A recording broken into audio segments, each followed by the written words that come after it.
Rapid action battalion 7 একটি গোপন সূত্রে জানতে পারি যে ঢাকা থেকে চট্টগ্রামগামী নিউ দাউদকান্দি এক্সপ্রেস নামে একটি বাসে এক বা দুইজন ব্যক্তি কর্তৃক কিছু গাঁজা বহন করে নিয়ে আসা হচ্ছে। এই তথ্যের ভিত্তিতে আমরা র্যাপিড অ্যাকশন ব্যাটালিয়ন 7-এর একটি অভিযানিক দল ফেনী জেলার ফতেপুর এলাকায় একটি চেকপোস্ট স্থাপন করে এবং উক্ত চেকপোস্টে উক্ত বাসে আগমনকারী দুইজন প্যাসেঞ্জার সিনথিয়া ইসলাম এবং রাবিয়া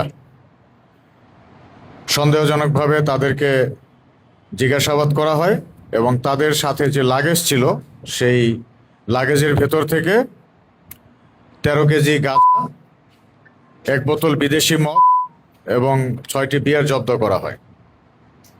পরবর্তীতে তাদেরকে জিজ্ঞাসাবাদে জানা যায় যে তারা এই গাঁজা কুমিল্লার 14 গ্রাম উপজেলার গোমরবাড়ি এলাকার নামক একটি এলাকা থেকে নিয়ে এসে তারা চট্টগ্রামের উদ্দেশ্যে আসছিল। উক্ত তথ্যের ভিত্তিতে আমাদের অভিযানিক দল 14 গ্রাম পৌরসভার গোমরবাড়ি পূর্বপাড়া এলাকায় রবিউল নামক একজন ব্যক্তির বাড়িতে গাঁজার আরও বড় স্টক আছে এই তথ্যের ভিত্তিতে গমন করে এবং সেই বাড়িতে তল্লাশি চালিয়ে বাড়ির রান্নাঘরে এবং গোয়ালঘরের ভেতর থেকে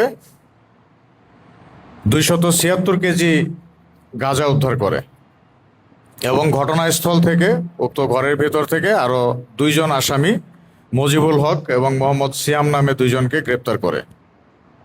মাত্র 30% টাকায় জমির মালিক হয়ে নতুন বাংলাদেশের গড়ে তোলার স্বপ্ন দেখা বাংলা বসতি। গ্রেপ্তারকৃত আসামিদেরকে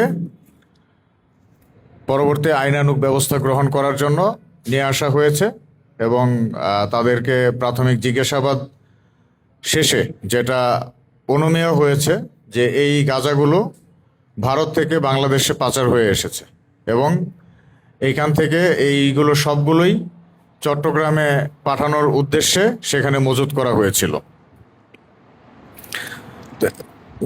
উদ্ধারকৃত গাঁজা এবং আসামিদেরকে পরবর্তী আইনানুগ ব্যবস্থা গ্রহণ করা হবে। একই সাথে গত 25 জুন বিকেল 5:30 দিকে আনোয়ারা উপজেলার তৈলারদ্বীপ ব্রিজ নামক একটি জায়গায় গোপন তথ্যের ভিত্তিতে র্যাপিড অ্যাকশন ব্যাটালিয়ন 7-এর আরেকটি দল চেকপোস্ট স্থাপন করে এবং সিএনজিতে করে একজন প্যাসেঞ্জার আগমন করছিল যার নাম দোস্ত মোহাম্মদ। তিনি একজন রোহিঙ্গা নাগরিক।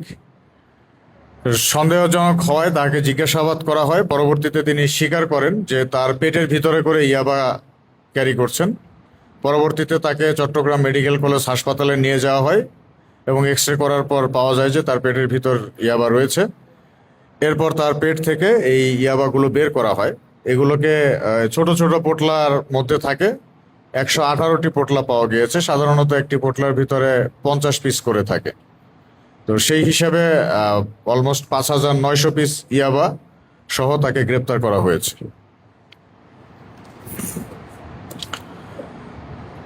এছাড়াও গত 25 জুন মধ্যরাতে আপনারা জানেন যে বহুল আলোচিত র্যাব সদস্য ডিএডি আব্দুল মোতালেব মার্ডার কেসের একজন এজাহার নামীয় আসামি টুটুল, যে হচ্ছে এজাহার নামীয় একজন পরিচিত আসামি জামাই ইয়াসিনের অত্যন্ত ঘনিষ্ঠ সহযোগী ছিল, তাকে গ্রেপ্তার করা হয়েছে। এই টুটুল সহ এই কেসের এখন পর্যন্ত মোট 43 জন আসামিকে গ্রেপ্তার করা হয়েছে, যার মধ্যে র্যাব 23 জন এবং পুলিশ 20 জনকে গ্রেপ্তার করেছে।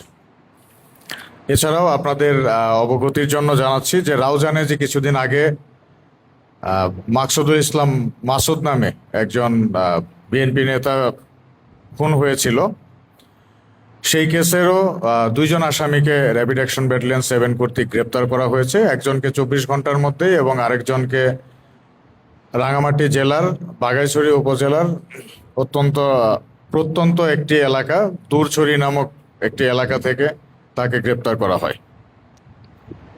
এবং এই সকল কেসের সকল আসামিদেরকে পরবর্তী আইনানুগ ব্যবস্থা গ্রহণ করার জন্য প্রক্রিয়া অনুযায়ী ব্যবস্থা গ্রহণ করা হচ্ছে।